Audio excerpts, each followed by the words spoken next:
Қайырлы күн, құрметті достар. Сіздермен дәрігер Дина Мұхатай. Бұл арнада мен өз тәжірибеммен бөлісіп, сіздердің сұрақтарыңызға жауап беремін. Бүгін біз қанды сұйылтуға көмектесетін қарапайым тәсілдер туралы сөйлесеміз. Бұл ретте мен сіздер үй жағдайында қолдана алатын қарапайым әрі қолжетімді тәсілдерге тоқталамын және өз тәжірибеммен бөлісіп, науқастардың қолданатын әдістерді айтамын. Яғни, қанды қалай сұйылту керек, қалай бақылау керек. Соның ішінде анализдер арқылы қанның жағдайын қалай бағалауға болатынын айтып түсіндіремін. Неліктен мен бұл видеоны түсіруді шештім? Себебі, көптеген адамдар тромбоз, тромбофлебит, инсульт, инфаркт сияқты аурулардан зардап шегіп келеді. Және қазіргі таңда жүрек қан тамырлары аурулары бірінші орында тұр.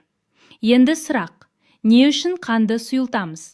Егер адамның қаны қою болса, ол оттегі мен қоректі заттарды ағзаға дұрыс жеткізе алмайды.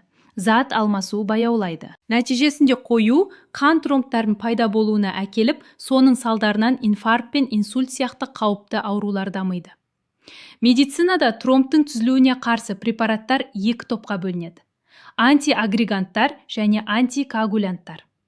Антиагреганттар тромбтың түзілу процесін тежейтін дәрілер, мысалы, бәрімізге белгілі аспирин. Ал антикоагулянттар қанның үю қабілетін төмендететін препараттар.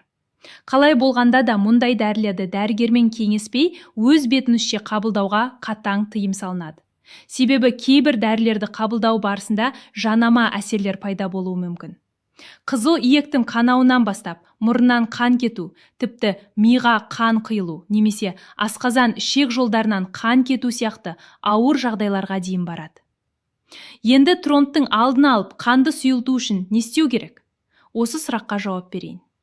Біріншіден, ең маңыздысы су ішу режимін қалыпқа келтіру. Өкінішке қарай көп жағдайда дәрігерлер тек дәрі жазып береді де, бұл туралы айтпайды. Ал қанның жақсы ағуының негізі жеткілікті мөлшерде таза су ішуде.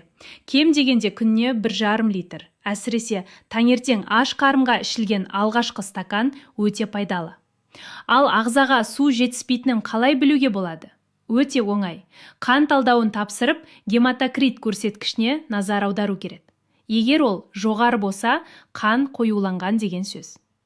Екіншіден, қан қоюлататын сусындарды шектеу керек. Соның ішінде барлық алкогольдік ішімдіктер қанды қоюлатады, әсіресе сыра. Алкоголь қанның тұтқырлығын арттырады. Ұзақ уақыт ішімдік ішу көбінесе инсульт немесе инфаркт сияқты ауыр жағдайларға әкеледі. Екіншіден, көпшілік жақсы көретін кофе де қанды қоюлатады. Күніне 5 кесе немесе одан көп кофе ішетіндер қою қанға бейім адамдар. Кофе ағзаны сусыздандырады, сондықтан оны ішкен кезде артынан міндетті түрде 1 стақан таза су ішу керек. Келесі, тамақтану. Тұзды тағамдар, ысталған өнімдер қанды қоюлатады. Қанды сұйылту үшін көкөністерді, көкшөптерді, клетчаткаға бай тағамдарды көп тұтыну керек. Табиғи тағамдар қанның ағымын жақсартады, ал ет тағамдары керісінше қоюлатуы мүмкін. Сондықтан бұл жерде тепе-теңдік сақтау маңызды. Сонымен қатар, қанды сұйылтатын әсерге ие дәмдеуіштердің бірі куркума. Куркуманың құрамында куркумин бар. Ол табиғи түрде қанды сұйылтатын антикоагулянт болып табылады. Қан сұйылтуға көмектесетін өнімдер: ақжелкен, яғни петрушка, укроп, сарымсақ, клюква. Бұларды тұрақты түрде қолдансаңыз, қанның ағымы жақсарады. Егер тамақтануды түземесеңіз, қанның қою болуы ұзақ уақыт сақталады. Келесі мәселе бұл қозғалыс. Күніне кемінде 10-15 мың қадам жасау керек. Спортпен айналысу, жаттығу, йога, тыныс алу жаттығулары өте маңызды. Себебі гипоксия, яғни оттегінің жетіспеуі қанның қоюлануына алып келеді. Қанның жағдайын бақылау үшін коагулограмма тапсыру, гемоглобин мен гематокрит деңгейін тексеру, олардың жоғары болмауын қадағалау қажет. Тағы бір маңызды нәрсе қабылдап жүрген дәрілерге назар аудару. Егер сіз диуретиктер немесе гормоналды препараттар қабылдасаңыз, олар қан қоюлануына әкеледі. Менің тәжірибемде гормоналды дәрілерді ұзақ қабылдаған әйел адамдарда тромбоз бен варикоз дамыған жағдайлар көп кездесті. Кейде дәрігерлер олардың тромбқа бейімділігін тексермей жатады. Соның салдарынан кейін ұзақ уақыт емделуге тура келеді. Сондай-ақ ағзадағы қабыну процестерін емдеу керек. Өйткені кез келген қабыну қан қоюлануына әсер етеді. Қанды сұйылтудың ең сенімді әдістерінің бірі гирудотерапия, яғни сүлікпен емдеу. Бұл әдіс қан сұйылтуға ғана емес, қан тамырларын емдеуге, тромбтарды және микротромбтарды жоюға көмектеседі. Бұл әдісті қолданар алдында міндетті түрде қан талдауын жасап, эритроциттер мен гемоглобин деңгейіне назар аудару қажет.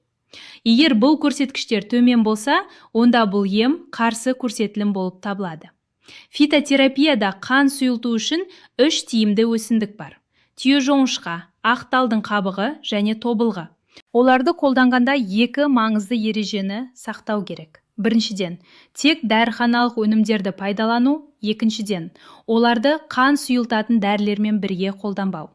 Сондай-ақ, бұл өсімдіктер асқазан ішек жолына кері әсер етуі мүмкін екенін ескеру қажет. Сондықтан, әр адамға ем жеке таңдалады. Жалпы, қанды сұйылту мәселесіне бейжай қарамаңыз. Денсаулығыңыз өз қолыңызда. Егер берілген ақпарат пайдалы болса, лайк басып, арнаға жазылуды ұмытпаңыз. Алда сіздермен көптеген пайдалы ақпараттармен бөлісетін боламын.